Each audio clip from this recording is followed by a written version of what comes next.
Je travaille à l'Institut d'aéronomie spatiale de Belgique, dans le département Planetary Atmospheres. Nous étudions les atmosphères de Mars, Vénus et bientôt Jupiter. En ce qui concerne Mars, nous sommes responsables d'un instrument qui s'appelle NOMAD, qui est à bord de ExoMars Trace Gas Orbiter. La mission ExoMars comporte 2 volets. Le premier est un satellite en orbite autour de Mars, qui est parti en 2016 et qui est dans sa mission scientifique depuis 2018. Le deuxième volet est un rover, baptisé Rosalind Franklin, qui doit être lancé en 2022 par l'Agence spatiale européenne.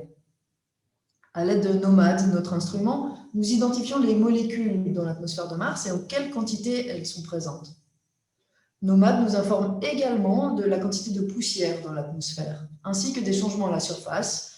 Notamment, on détecte les glaces d'eau et de CO2. Dernièrement, nous avons eu l'occasion de sonder l'atmosphère de Mars avant, pendant et après une tempête de poussière globale. On a pu observer la vapeur d'eau de l'atmosphère de Mars être emportée à plus haute altitude et obtenir ainsi des informations sur la dynamique de la molécule. On a aussi effectué les premières mesures de HCl, un gaz qui n'avait jamais été détecté dans l'atmosphère de Mars et qui trouve sans doute sa source dans les sels de perchlorate qui sont à la surface.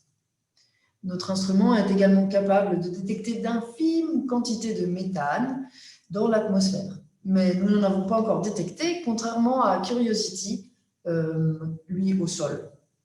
Régulièrement, nous procédons à des campagnes d'observation en espérant réconcilier les mesures contradictoires actuellement disponibles.